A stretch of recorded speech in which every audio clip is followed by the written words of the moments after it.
Welcome everyone. Today we have our another new episode, and this episode is very important because we will discuss on sustainable water management.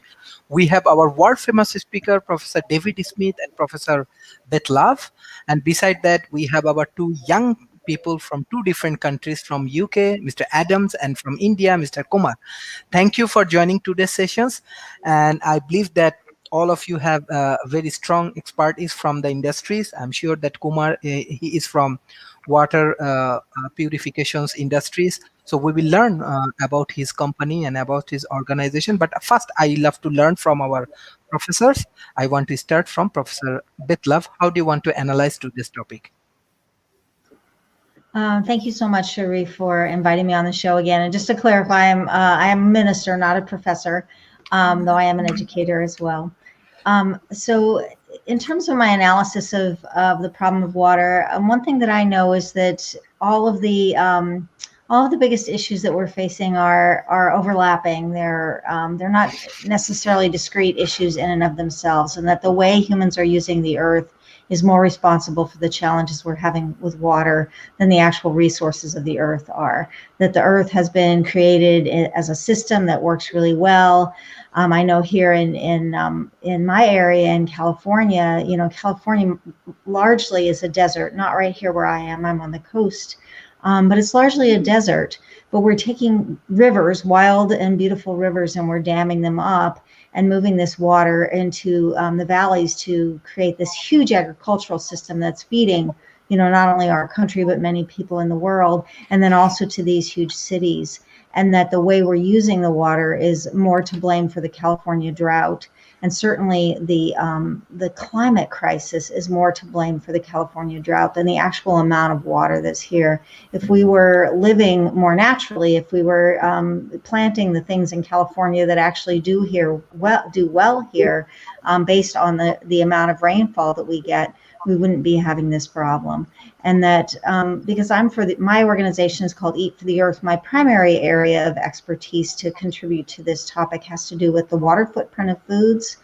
So it's not about, all of the areas of water, but my primary expertise is around food. And what we know from across the board is that if we're eating more plants and less animal products, we're going to be getting much more benefit out of the water that we're using. It's going to go a lot further than if we're raising animal products, because instead of using water to raise plant foods to feed to animals, which is very wasteful, and then feeding those animals to people, we're feeding the plants to humans directly.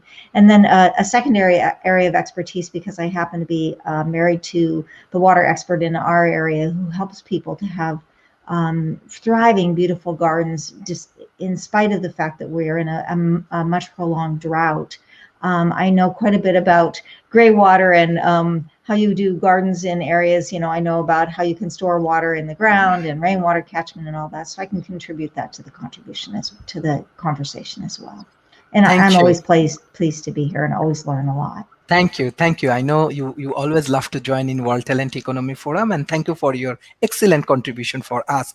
And I just want to add some good news. According to my commitment, World Talent Economy Forum, we already start our university projects. So with the help of Malaysian government for 1,000 student scholarships as well as job, we ensure from 100,000 students from Malaysia, we will bring 1,000 students in our campus in Kuala Lumpur. So we want to invite like most of the experienced peoples and the professionals from industries and from academia. So yeah, you can contribute your experience with us. And yes, I can say Professor Beth loved that time. Thank you.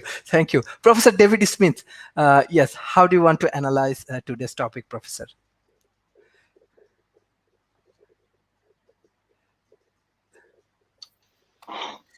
Yeah, water sustainability is a delicate topic. We all recognize the need for very sustainable water sources. In fact, it's in the upper 90 percentiles of surveys of people coming back and stressing the importance of it. Also, though, access to water is one of the leading accelerators of economic growth and economic development. So if we look around the world, the consumption and the sustainability of the water sources have conflicting decision points on many areas. Also, access to water is also a political uh, pawn in many places. Um, I personally believe the possibility of having a nuclear exchange at some point in the future might just be driven over access to water. As you look at a lot of the key indicators, the possibility is very high there in that political environment. Um, Technology plays a big role in some of the things we're trying to do with looking at sustainable water in the future. Uh, at the base level, with particularly the growth of the Internet of Things technology, the ability to put many different types of sensors uh, in many different places where they had not been before is going to give us a better set of data that we can model with and do multiple types of models to look at the balancing act between sustainability and water use policy. Um, and that's going to be very important for us going forward. Also, our technologies for dealing with cleaning water up, recovering water is getting better all the time. Our ability to look at how to convert it to fresh water, salt water, that's getting better as well.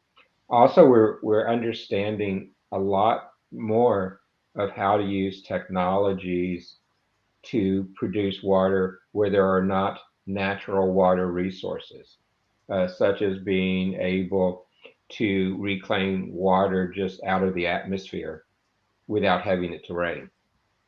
And we're seeing that in use around all parts of the world now. And it has been used in the militaries for a couple of decades now. But we're now seeing it begin to work in the commercial sector very much so. Uh, but once again, as you look at water sustainability, you have to look at water sustainability in an ecosystem view and understand that it is a complex system and it's not a closed loop system by itself because of how many variables there are. And to effectively deal with it, you have to look at it across all those complex systems to manage it, to regulate it, to affect it, and to do planning around it. So to me, that is a pretty high level view of some of the issues I think we have and some of the opportunities. Thank you. Thank you. Mr. Kumar, I know you have water purifications technology and you are doing work in India with your team and you have excellent team, those who are contributing for India and some other countries. So how do you want to analyze to this topic and how you want to engage with this kind of solutions? What is the impact? What is the outcome from your company? Thank you, Sheriff. And yeah, of course, whenever I talk about water, I become emotional and so connected because for India, I mean, everybody has a strong bond with water. And we, as a company, we try to um, give a better solution for everybody. So we thought initially we want to make everybody independent from the other source. As Mr. David was expressing, I mean, we take water from the atmosphere. That's what we do. And now, I mean, later we understood like the existing resource is getting wasted because of leakage. If you take India for that matter, we waste almost 50% of our resource through leakage. So then we realized, I mean, like not only produce water, we have to conserve and we have to manage it. So in that sense, we started analyzing how do we address this issue and how much revenue it can benefit the farmers. Because when we address a small portion of land in South India, we came to know that the farmers can earn another $500 if we preserve that water. So, in terms of energy consumption, if you take for transporting water from one place to another, it is contributing 16% of our energy consumption in overall power consumption in India. So we decided that's the reason we started. We wanted to give this atmospheric water generated in each and every place, so that people, they don't need a big infrastructure. They don't need to transport water from one place to another. They don't have to spend energy, and it cannot create an environmental impact. So we thought, I mean, this makes them independent and also avoids this leakage problem. That really helped us, and then we were able to install our machines in various locations. We did a lot of CSR activity. So I would say, I mean, as far as from my side, the big agenda would be conserving water, whatever the existing system, and of course, I mean, we have to uh, make the water management sustainable. So for that, we need a lot of digital system into our existing system, so that people get the data as fast as possible, so that they can react much faster. So that's the way, I mean, I should want to take this session forward. Thank you. Thank you. Mr. Adam, how do you want to analyze today's topic? Analyzed through a lawmaking and legislation-based lens, because specifically, I remember one news story a few years ago about Nestle. It's a few years ago, I think 2018, 29. It certainly was not that long ago. There were news reports doing the rounds about Nestle wanting to privatize water, which is a horrendous, tasteless, and quite frankly, megalomaniacal goal to aim for. And I probably don't need to overstate what a disgusting move that would be on the part of Nestle. And on the other hand, part of me is not surprised either. Disgusted, but not surprised, as we bear witness to these kinds of mega corporations pulling or trying to pull such maneuvers all the time. So does that include just water on the ground level water, as well as atmospheric moisture and participation, all the water on the Earth's surface, plus the atmosphere, and going underground as well, going all the way down to the Earth's core? All of that plus the water that is used in the composition of our bodies, organs, and brains, which would be just a few steps away from total ownership over every living being walking on and in the Earth. What about all the water in our galaxy, supercluster, universe, water in the past, water in the future, and so on? You get my point. It's madness, and there was righteous fury when this was first reported on, like it should have been. But like a lot of things, new issues and problems, incidents, and current affairs come in all the time of what seems like a media conveyor belt. So that was quickly forgotten by many people, I think. So we need ways to make sure corporations, no matter how big they are, no matter how too big to fail they see themselves as, checks and balances must be employed to stop these corporations who are infected somewhat inevitably with what I like to call masters of the universe syndrome, especially with something as precious, crucial, and universal as water. Universal being used quite literally as well as metaphorically in these kinds of situations. So water and water sustainability should also be analysed through, like I said, a law-giving, legislational-based point of view, as well as technologically. The tech already exists to provide every being on Earth clean water, arguably. It's just culture, laws, and discrepancies between different kinds of people that are big roadblocks more than the technology, I think. Thank you. Mr. Jamesit. Thank you, Sharif, for inviting me. It's a nice way to start my work week, talking to all these wonderful people about this important topic.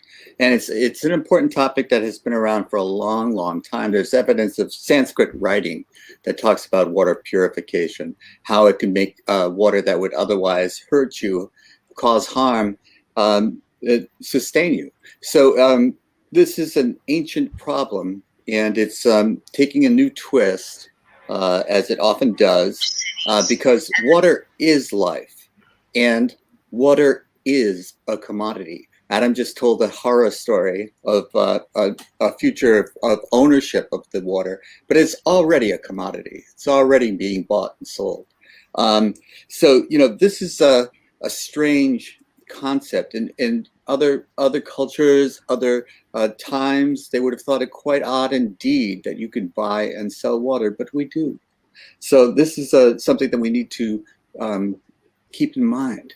Because if you can buy and sell it, then you have to ask who owns it and who grants access to it, because water is life. Are we now talking about someone giving the ability to live? Now, the other things that I wanted to bring up, I wanted to mention and have the group talk about, some of the things that we do now, like, for example, in California, almond growers are finding that almonds are very water intensive to grow. So what they're doing is selling the water rights rather than growing the almonds. So as a society, how do we ask ourselves, maybe we should be growing pistachios instead of almonds? They're far less water intensive. Who makes that call? Who decides? We have to understand, because as David is always telling us, it's a system of systems that we're involved with. And who are the decision makers? Who are the policy makers? Who's going to make the call about whether we grow almonds or not? Because there's a strong power out there that says it's my right to decide what I grow on my land. And I'm going to grow almonds, and I'm going to get all the water I need. It doesn't matter what you want. And there's a strong element on the other side that says, hey, man, we're all in this together. And if we don't have enough water for all of us, we're doing something wrong. So why don't we take a step back and look at it from a larger point of view and think about how we all can have enough water? Because isn't that the goal? All of us to be able to live lives of quiet dignity without interfering with one another as much as possible, without doing harm to one another as much as possible. Isn't that what we're really talking about when we're talking about water? Enough water for everyone? And how do we go about that? Well, the competing interests out there are telling us that some are saying, I'm going to control water so I'm okay. You take care of yourself. And there are others that are looking out for everyone. How do we maintain water? And who is making this call? Who's going to say, well, you get it, you don't get it? You know, these are issues that we have yet to grapple with successfully, because it is a situation where it's one world, one water supply, and we're all in it together, and we're divvying up irrationally. How do we get divided up rationally? This is the thing that I don't quite understand. I don't have my hands around. How are we going to make sense of this? Because the technology is there. We can't purify water. We can't. But you know what? Also, you can't tell by your senses what is good water and what is bad water. You can look at something and it seems perfectly clean to you, and it can be toxic. And you can look at something and it says, this smells funny, but that's the chemicals that have purified the water so that it's healthy for you to drink. And so you're going, ooh, yuck. And they're going, oh, this is good. And your senses are lying to you. This one you think is good is bad. And this one you think is bad is good. So it's a topsy-turvy world. So we need the scientists. We need the people who do understand what is good, what is healthy to drink, and what is not healthy to drink to tell us. And then we have to trust them. And the trust in our society has broken down. So we have to restore the trust in the scientists, the people who know. And then we have to get the economics right, the distribution of it right. Because if there's water over here and water over there, does that mean we can only live over here? Or can we somehow distribute the water equitably to the people over there? So, and what is the cost of doing that? Who pays it? These are all the questions that I'd love to hear other people's takes on. Thanks again, Sharif. Wonderful topic. Thank you. Thank you. Thank you. Mr. Kumar, I want to start from Mr. Kumar because he is from India. One of the major thing is that India has many river. Even in South Asia, there are many river. India, Bangladesh, and they have a very good relations for this river and this kind of things. What is the present conditions because of the global warming issues, because of the climate change? Do you think the rivers present situations also changing? Because many people I know, they have strong engagement with these rivers, especially in India, Bangladesh, and this kind of country. What is the present situation right now? Okay, the present situation, if you ask me, I mean, we depend on southeast monsoon in this period. We depend on the rain mostly. So we have a lot of catchment area. We hold that water. But the problem is during summer it gets evaporated. And of course, I mean, I mean, we have huge garment industries, leather industries. We take plenty of amount of water. Say, example, for one T-shirt, they require 2,700 liters of water to manufacture. So imagine the quantity of T-shirts we produce, and the amount of water is getting dried up, and so that's become a challenge here. So what we do is like we try to understand the climatic condition, and then we preserve water. We give them for agriculture. We give them for other benefits. So the situation, if you ask me, in pretty, I mean, serious. But in the last couple of years, due to COVID, I mean, everybody had become standstill because of the lockdown, and we revived a lot of river water, pond, lake, got their own reserves now, and we are able to say, I mean, we have some source of water because the entire industry has become standstill. So that gave us a different path and different dimension altogether. And as Mr. James and Adam was saying, we have to create a policy. Like, if you want to create a product, I mean, they have to understand the life cycle assessment. They have to know the environmental impact. Unless they really know about the environmental impact, they cannot approve the license for all this industry. So that's become a big issue for, I mean, people in India. And also, as the both were saying, like, we don't want to sell water. We want to give them, that's a right. Air, water, the energy, everything is a human right, and it's right for every species in the globe, in the world.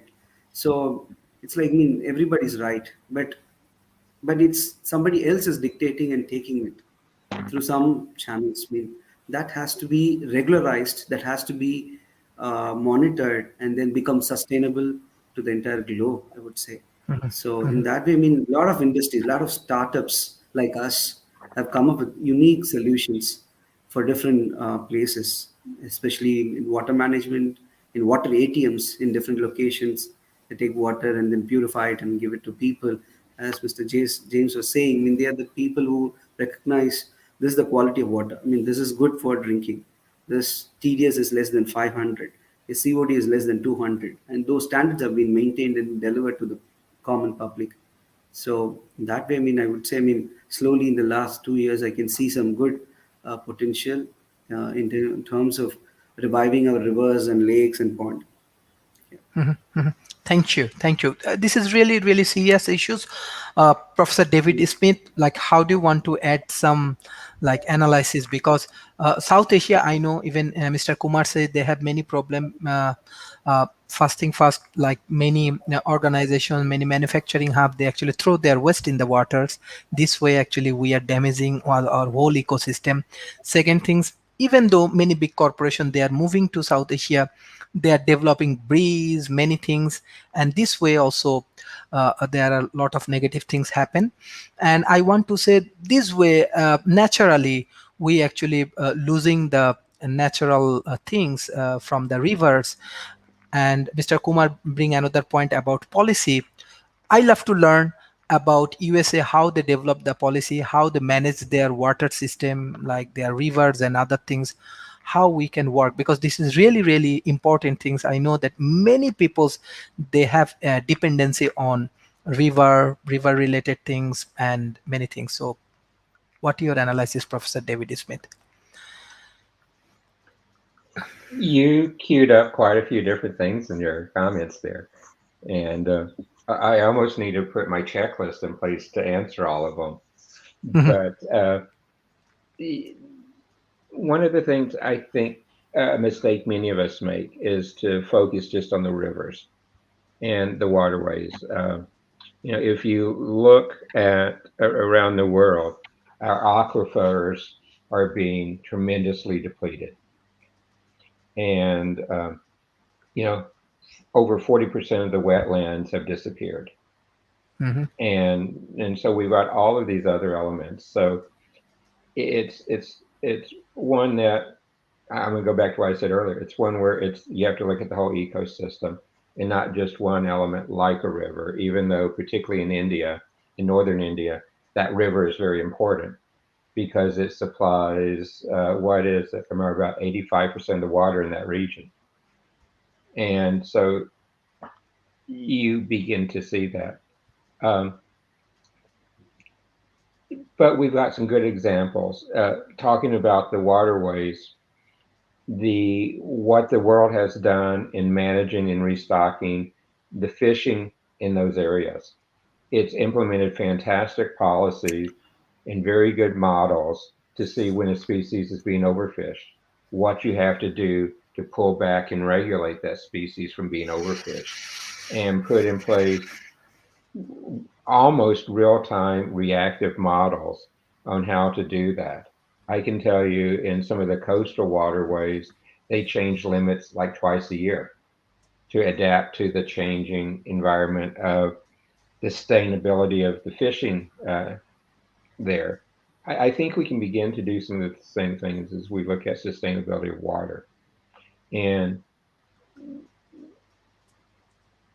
I believe that most governments, particularly local governments and regional governments, are hesitant to put rules and regulations in place around water usage because the water tables and the water recharging zones are so great that they pass through many jurisdictions, or in many instances, multiple countries to go through that.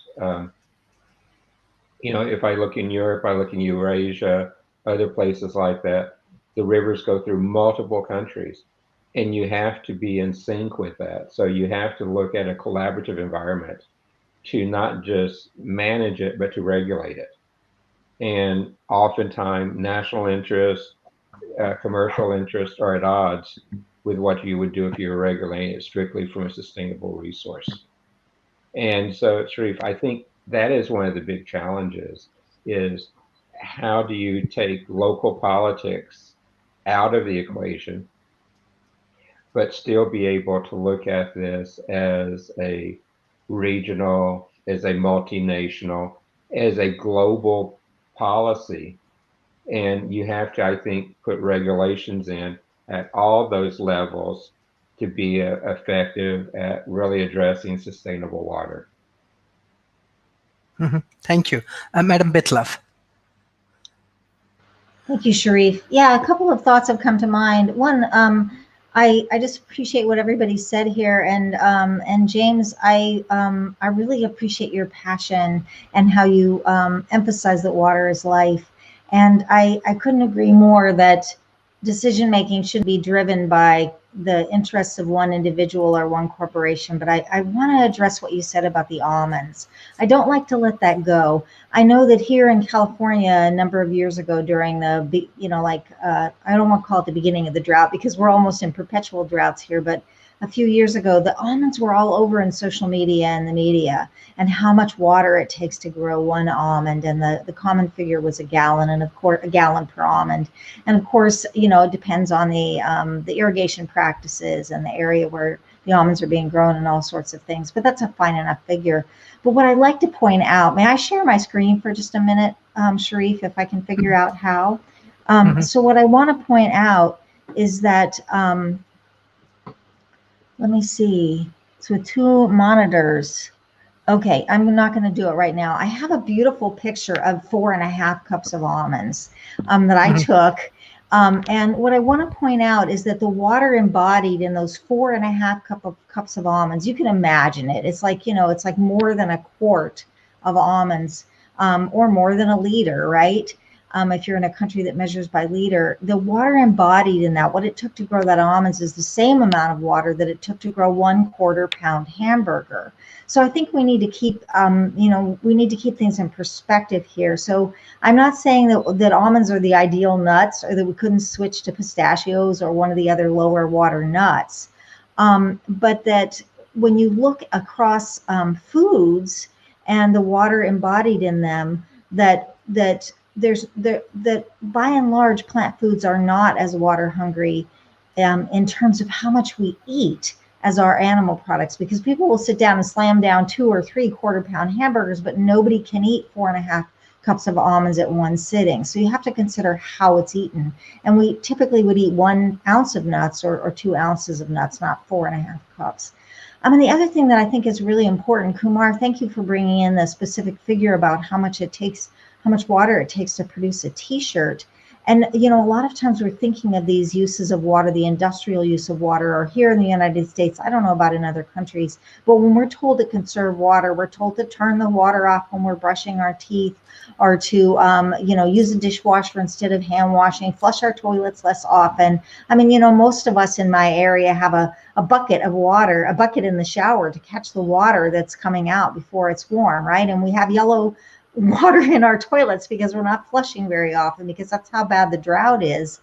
And we're told that this is how we conserve water. But in actual fact, the household water use in terms of like worldwide averages is a very small percentage of people's individual water footprint. If you look at how much water I'm using, and the industrial water use is like 5 or 6 times as much. But dwarfing that is the food that we eat, that over 70% of the water that any individual needs is going into growing our food. And food is important, and we all have a right to have food, and we should all eat food. So you could argue that that's a good use of the water. But when so much of it is wasted, it's not a good use of the water. So we really need to look critically. And what we find is, by and large, nuts are an exception. Nuts are very water hungry, but again, we don't eat a ton of nuts. And we don't need them, and it's not good for us to eat a ton of them. It's good for us to eat some every day, but not a lot. It's also not good for us to eat a lot of animal products, but we do eat a lot of animal products in the United States and many other countries, and increasingly around the world in countries that traditionally didn't eat a lot of animal products are eating more. And they are the water guzzlers. If you look across the board, other than nuts, almost every high water using food is an animal product, and you can replace it with plant products and save a lot of water. And then finally, I want to say that land use change is really an essential thing to think about here. And thank you, you touched on that, Professor David, that humans have been changing the land for thousands of years, clearing land to raise animals to eat for food. And that when you burn a rainforest, a beautiful system that not only sequesters carbon, but also keeps the water in cycle in the earth, and you burn that down, and instead you put these cattle there, and you raise these grasses that are annual grasses that are water hungry and are not contributing to the continual replenishment of the water in the earth, then that makes a huge difference. I took a train trip in May across the country. I wanted to avoid flying, and I wanted to, have a little bit more safety. So I got a little room on this train, and my husband and I was appalled as I drove across our great country and saw how much of it was devoted to these vast grasslands raising, feed for animals and to animal grazing. And it's an industry that desertifies the land. It turns beautiful natural environments into deserts. And so we just really need to think about, when we're changing the land, it's not just that we're wasting the water that could be used to grow crops for humans, but that we're also changing natural systems that are better at conserving water, that are better at keeping those aquifers intact, and that aren't as drought producing. Thank you. Mr. Adam.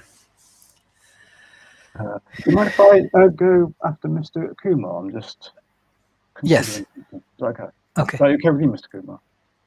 Okay. No, you can continue. Mr. Kumar already discussed about his point. Yes. In that case, then. So yes, for like I said earlier, culture and laws are just big roadblocks towards progress in this issue. And like Mr. Kumar Laganathan rightly said, policy making is crucial to help solve this issue. And I mentioned earlier the topic about the Nestle water privatization situation. Mr. James Eel expanded on it also, and like he said, water is life, and he made a good comparison. He used a good metaphor where if water is life and a megacorp wants to privatize water, there could be a cloaked way of saying, well, actually, what we really want to do is to privatize life itself. Or if water equals life, privatizing water is privatizing life itself. I mean, privatizing water is just a slightly easier pill to swallow than privatizing life, which is a very nasty pill to swallow ethically. So, I mean, of course, for me, privatizing water is also nasty, of course, but just slightly less so for many people. Not to me. I can see them being almost equal in their implications in my mind, but it's not so bad, perhaps, to others who do not immediately see the dystopian implications that term or both of those terms conjure up. And whilst Mr. James Eade and Mr. Kumar Ganathan were talking, I was reminded of bottled water, the normalization of bottled water. You can purchase bottled water everywhere now, and no one, except for a few people perhaps, like, remember how silly, and one could also say redundant, the existence and sale of bottled water is, either back when it was first introduced into the market or all the way up to now. I mean, I can imagine many people thinking and saying, bottled water, bottled drinking water, how ridiculous is that? And of course, as the years and the decades go by, the normalization process is effective on the majority of our population. Yet for a few others, the ridiculousness of it never eased up, and some deep thinking people still feel it's as silly as when it first came out, even if they were born after the marketplace normalization of bottled drinking water. So this leads on to another topic. Why do people buy bottled Why do people buy bottled drinkable water now? Because they prefer that to drinking water out of the taps at home. What does that say? Many people do not trust the water supply connecting to their taps in their homes. Tap water may be cloudy, might come with a smell, and even a subtle smell would put me off drinking tap water. It wouldn't necessarily have to be a strong and pungent aroma, and I'm used to water not smelling of anything at all, so even slightly neutral smell puts up a red flag in my mind to not drink it. And then about this, we could raise the issue of consent, and we were never asked, we were never consented, we never gave consent to having anything added to our tap water or drinking water. So whatever your feelings are about fluoride, say, whether you think it has a cognitively dulling effect or not, or has a ruinous effect on our physical health or not. I don't remember asking Mr. Adam, do you want fluoride in your water or this? I was never asked. So how can you put your trust in an infrastructure that never consented to, that you never gave consent to put things in your body? Thank you, Mr. Jamesit. Thank you, Sharif. Yeah, that's a great point, Adam. And I certainly hope I didn't come across as an commentator, because I was just trying to make a point, and I think Minister Beth and I are on the same page on this. Obviously, the whole cattle industry is another thing entirely. But it was just in the news, and it's been a local source of water becoming a commodity.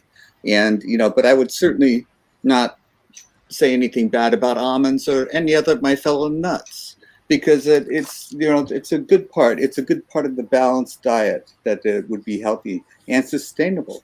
So absolutely, all for the balance in our diet. And a lot of this is convention. Yes, we've been trained to eat meat, and we've been trained to eat irrationally, eat poorly. And we have to retrain ourselves. So how are we going to do that? I don't know. I love the idea about the bottled water, because, Sharif, you need to do another whole show about plastic and plastic wastes and how we have islands of plastic in the oceans now. This is unimaginable. But what we're doing, because of our irrational use of water, I love the idea that the aquifers are drying up, the wetlands are disappearing.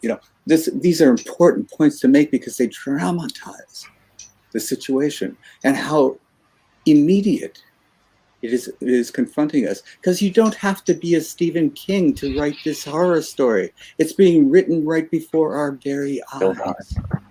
And this is the thing that we have to understand, that we cannot just sit back and watch the world go by any longer. These are crisis situations that we must address, we must face, we must change the way we've been doing things. And who likes change? You know, it's you're going to run against tremendous powers of resistance that are entrenched, and it's going to be very difficult. And I say, don't give in to despair. Don't throw your hands up and surrender. It's important to press forward. It's important to keep pushing, because this change must take place. And who are going to be the agents of the change? Well, I'm getting a little old in the tooth, so I'm looking at the younger people to step up, push harder, get more involved. Get involved in your local community. Start with yourself first. Eat better. Take care of your local water supply. Take care of your garden. Start with yourself, then your community, and then keep going. Who knows where you'll end up? If you get communities making other communities change, then all of a sudden society starts to change. So this is what we need to do. We need to think big, but act locally. Start with yourself. Change the way you behave.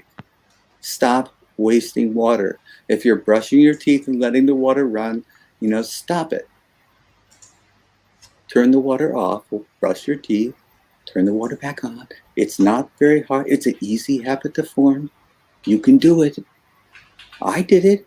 You can do it. So it's one of those things, and all of these things sound small, but if all sorts of people are doing it. Whoops, I can't talk anymore with that. I can't see myself. I can't talk. It's one of those things where everybody thinks that it doesn't matter what I do, but it does. If one person does it, it doesn't really matter. But if 1 million people are doing it, it starts to matter. And if 1 million people do it, the world starts to change. So, start with yourself and keep going. Because water purification, the technology is there. Is the will there? I'm not so sure. So we need the political will, and we need the individual society's will to change. And that starts with yourself. Change yourself first and go from there. Thanks, Sharif. Thank you. This is actually excellent point for us. Mr. Kumar, we are discussing about the policy, how we can develop better policy for this water management. What is your guideline? And I want to learn from our honorable speakers, other speakers as well. Mr. Kumar. Sure. Yeah, I have a few questions to our speakers also. Before that, since you asked me about the policies, whenever my friends come from US or from Europe, they used to tell me, Kumar, I need a bottled water. I asked them why. They said, it's insisted. We cannot take water from outside, which is open. So we need a sealed water bottle, because we cannot take chances, and we cannot even eat street foods, because it's been instructed from us, my friends and other policies. So I came to know that it's secure and safe for them. And later, I try to understand whether producing a plastic bottle, what is the amount of carbon emission in that process, the whole journey of making that water bottle. Same way, if I produce a glass bottle, what is the amount of carbon emission in that? When I compare it, it's like plastic is much more less carbon emission, but of course it has its own drawbacks. It's not biodegradable. It leaches the microplastic into the water. It has all the demerits. But to produce one plastic bottle, when compared to a glass bottle, the carbon emission is more in the glass bottle or in the wood. So in that way, we're trying to understand, as a startup companies, we try to understand where we stand. And one more thing, for me, it hits me really hard. See, people used to tell me, okay, you can recycle the plastic and then use it again, but the amount of energy I use to recycle the plastic is much more higher than getting a virgin plastic and making a plastic bottle. So that's also hit me hard. I need some answers from our speakers, like how we can address these problems. And in terms of we have to change from ourselves, as Mr. James said. we try to change from inside. But I've seen a lot of villages in South India where people were closer to the reservoir, like closer to the water bodies, it's been connected. Like they take the water and they shift it to another village. And imagine the village which ends up in the last, they get very little amount of water. They short. I mean, like it's about self-reliance. I mean, they have to realize. I mean, it has to be shared to everybody. But since they have the fear of like lack of fresh water, they keep themselves first. They want to preserve that, and then they want to share it. So that has to be changed in a lot of areas, in a lot of poor part of our place. So yeah, these points I would like to bring up to our discussion and then throw some light onto it, and that helps us Mm. to shape our nation. Thank you, Professor David Smith.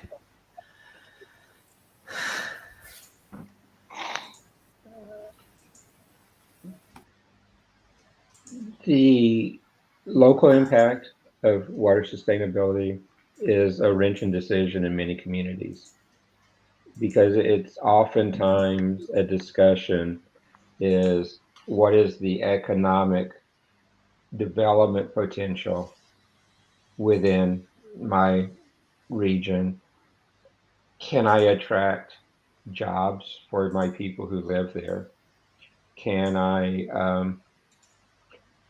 manufacture the material? Can I grow the food to feed the people in the region?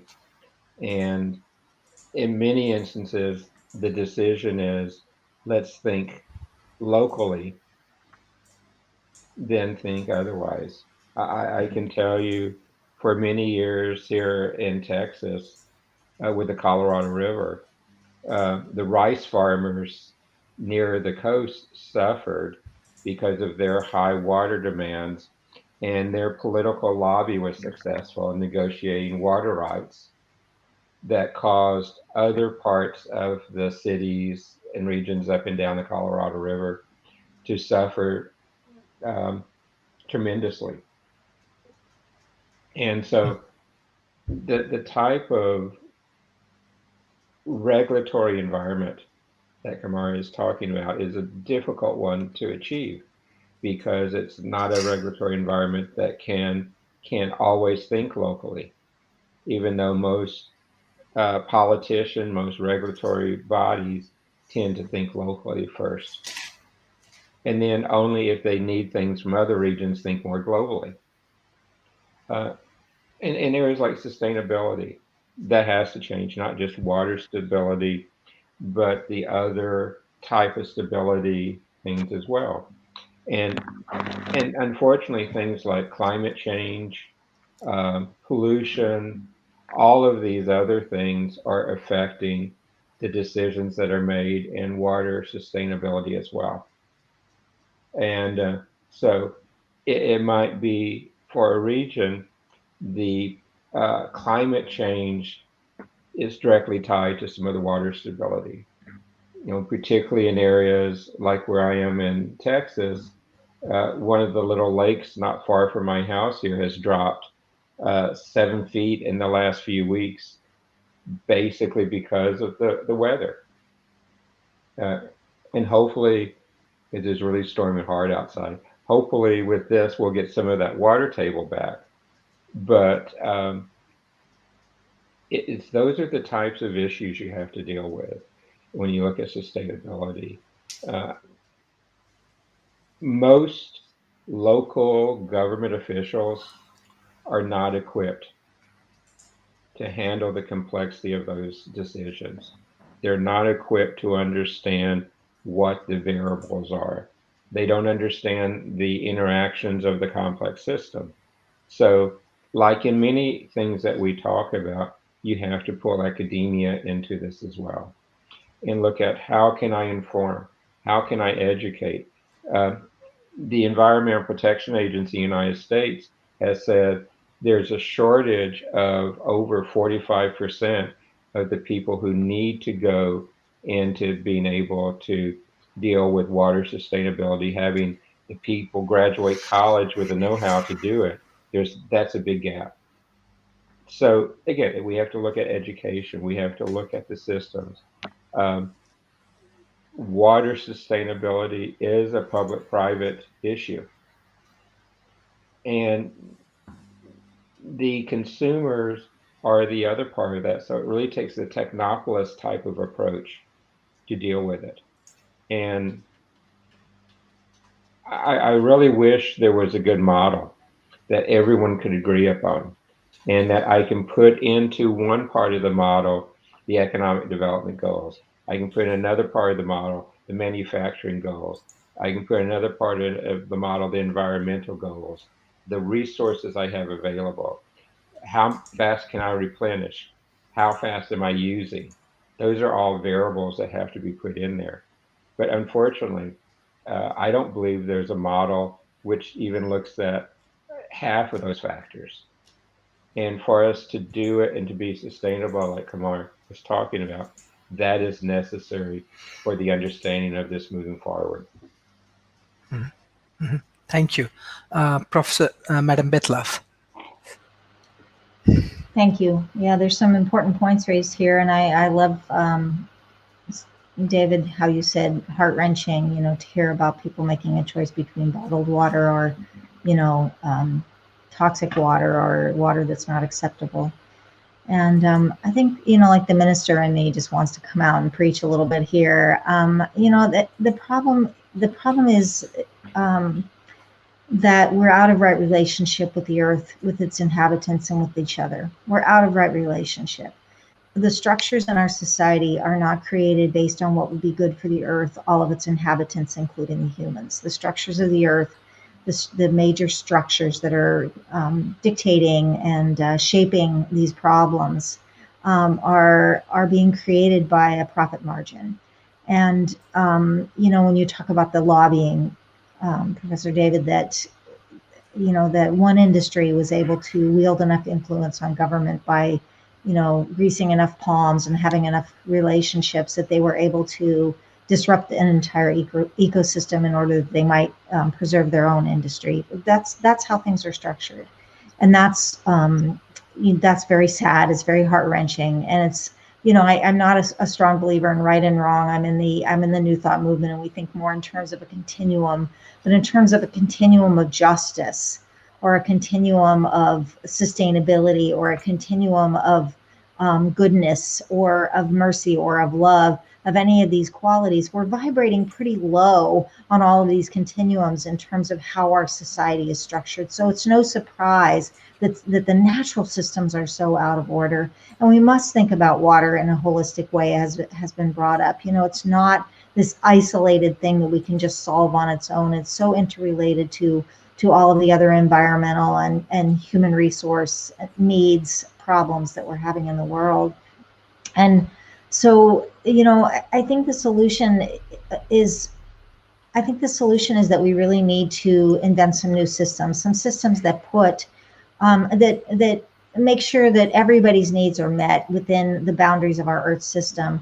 And I don't know if people have studied donut economics or seen donut economics by Kate Raworth, but that's exactly what she does. She puts forth a model that in which the way we create our economies, the way we create the systems that we're living and moving and creating and having our experience within, is that we consider as the outer boundary, what can the earth sustain without going past its the planetary boundaries that constrain and that can throw us into chaos if we go past them. We've already gone past them, by the way, on 5, and of those 4, the primary driver is animal agriculture.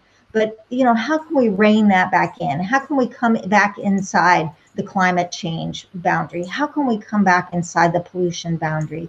There's all these boundaries: the ocean acidification, the nitrogen pollution, and the phosphorus pollution. How can we rein that in and create systems that also, on the inner boundary, make sure that every human on the planet has our needs met? And I would say that we can expand that, and we can say that every life on the planet has our needs met, and that's possible. But we need to reorient our values around those goals. We need to reorient our values around how can we create a sustainable system that supports everyone? And since we're not oriented around that, we're oriented around this idea, how can I and mine not only survive, but how can I and mine thrive?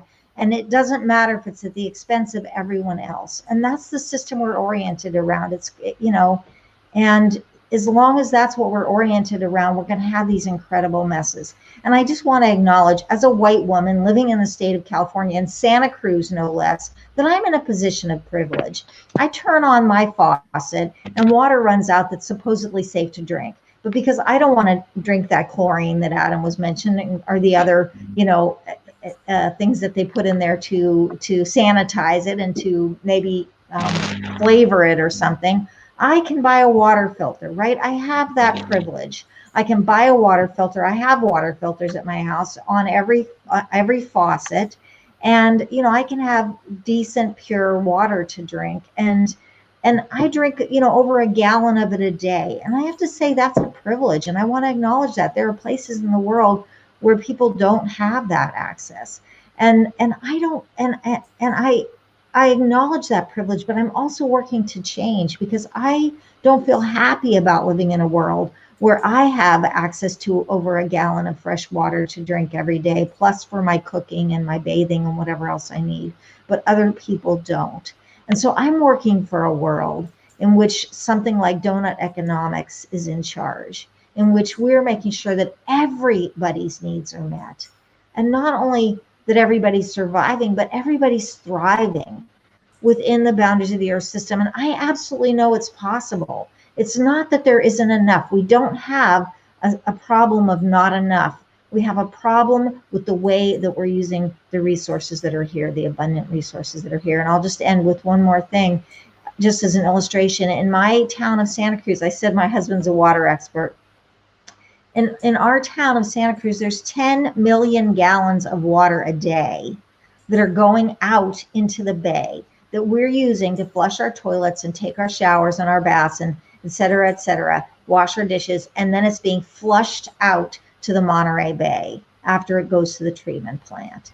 And that water, much of it could be reused. There's so much potential gray water there. So it's how we're using it. If people were, instead of just flushing it out to the bay, but we're getting their washing machines hooked up to gray water systems to water their garden, hooking up their bathtubs, watering the garden. There's other ways we can just realize all this abundance is being wasted, because that's how it's been structured. We don't have to do it this way. We can do it another way. Thank you very much.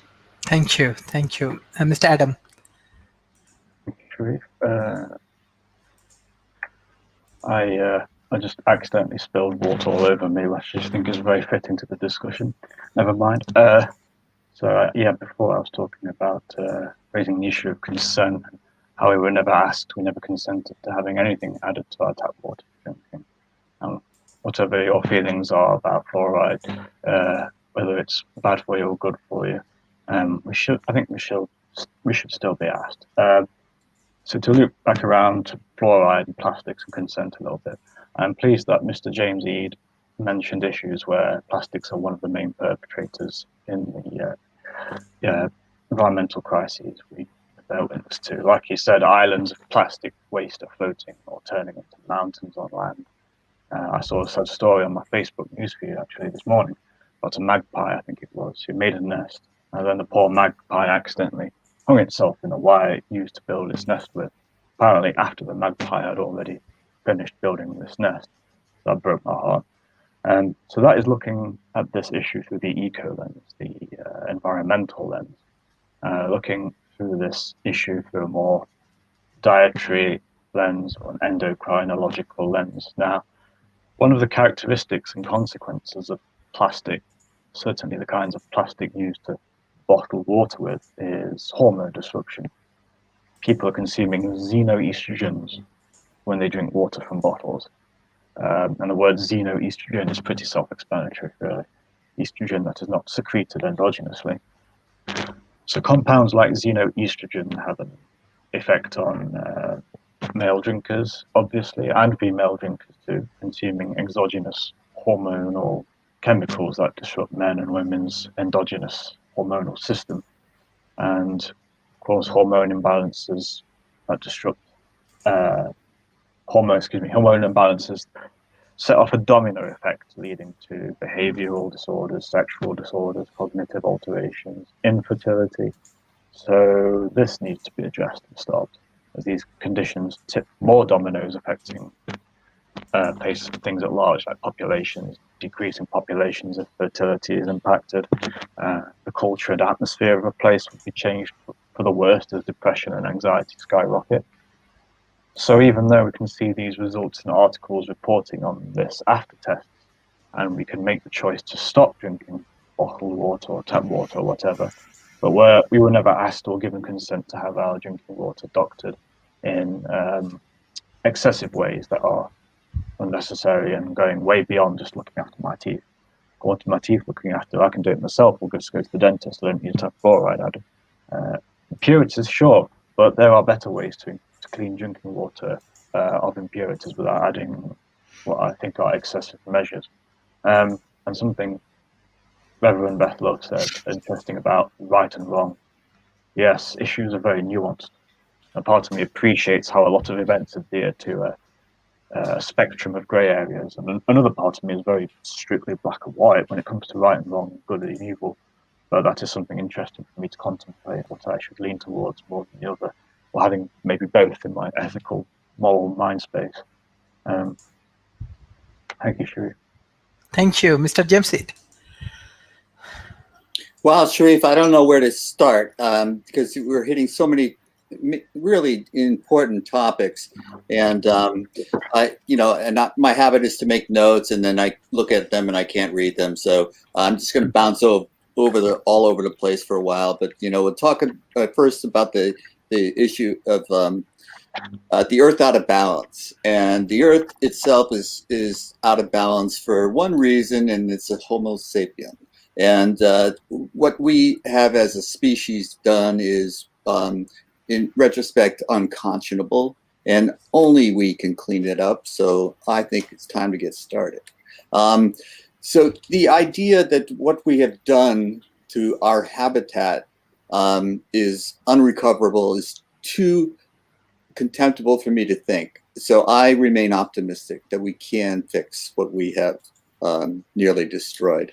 But we talk a lot about pandemic.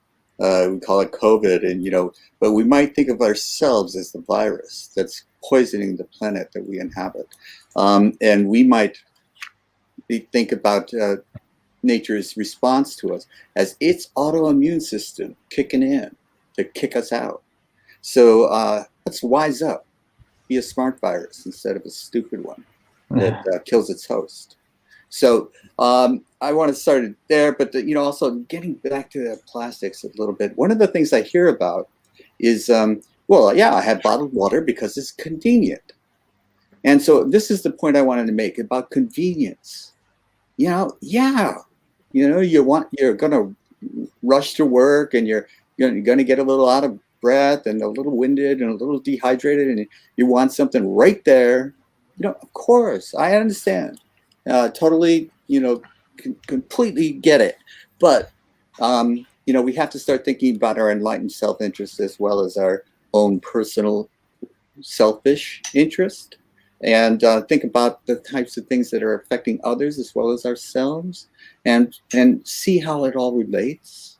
And that maybe if everyone has access to drinkable water everywhere they are, then I don't have to carry around a plastic bottle. Doesn't that add up? So, these are the types of things that I think that where we change our perspective just a little bit, change our focus, we can see things a little different way. I like the idea of, the local versus the regional and the area. And absolutely, you got to start with what's the available resources. Don't build a windmill where there's no wind, that kind of stuff. So focus on the local things. But yeah, the local expertise is not going to be sufficient. The local expertise is not going to be thinking about what about downstream. You can't just say, well, who cares downstream? That's their problem. Yeah, so it's a regional, it's an area, it's a geographical complexity problem that we have to have people that are thinking about all of these things and factoring all these things. And I really love the idea that, people are so this is my property. Well, guess what? We found out in Northern California that wildfires don't care about property lines. Property lines don't stop wildfires from advancing. So it doesn't matter. You're in it together. You're all running for your lives when the wildfires are coming. So it's time to stop being so protective of your property rights. Have it to a certain extent, sure, as long as it makes sense. When it stops making sense, start thinking differently. So, and I'd love also the idea that the public-private consumer issues. So this is what we're dealing with. There's so many valid points of view that are in conflict. If we look at them a certain way, they're in conflict and they're going to butt heads and they're going to keep butting heads. So we have to adopt a new perspective. And I heard the plaint in David's voice when he was talking about the lack of the model. That's, to me, that says it's crying out for, that's an opportunity. Let's develop that model that takes all of those things into account. Because once we have that perspective, when we're looking at all the various parts, all the various components, and we're looking at the big picture, instead of our individual little property rights, our individual little need for water, our individual little needs for this and that and the other thing versus everybody else, maybe we'll start thinking about these problems and new solutions will present themselves. Inevitably, that seems to happen. I guess it's magic. I guess. Maybe not. Maybe it's just that when we're focusing on the real problems, the real solutions appear. So I just think that, I have to also say what Reverend Beth Love said. I've got water filters, I've got solar panels, and I realize that not everybody has the resources that I have to do these things, to take care of myself. And it's a complicated world, so you can shrug your shoulders and give up, or you can just do what you can. And if everybody did a little bit more of what they can, I think big things can happen. So I remain optimistic. We are up to the challenge, but don't stick your head in the sand and pretend it's not a problem. Don't stick your head in the sand and say, it's somebody else's problem. It's our problem. We're in this together. Thanks again, Sharif. Terrific show. Thank you, everyone. This is really, really great show for us. Especially water is very important. Even the COVID situation, I believe that many developing nations has many challenges, especially water purifications and drinking water is a major challenges. So we need to work together. We need to develop our better policy. We need to create awareness to our industries and the local communities, and we need to save our community with the local initiative. With the help of global community, maybe we can develop better technology, better policy, but definitely we need our local ecosystem who can help each other. Thank you, Mr. Kumar, for your support, Professor David Smith, Madam Beth Labs, Mr. Adams, and Mr. James Eid for your continuous support for World Talent Economy Forum. Bye-bye and take care. Hopefully we will arrange more interesting session like this. Bye-bye. All right. Thank Cheers. you very much, Sharif. Bye-bye. Thank you, everybody. Thank you. Bye-bye. Thank you. Bye-bye. Bye.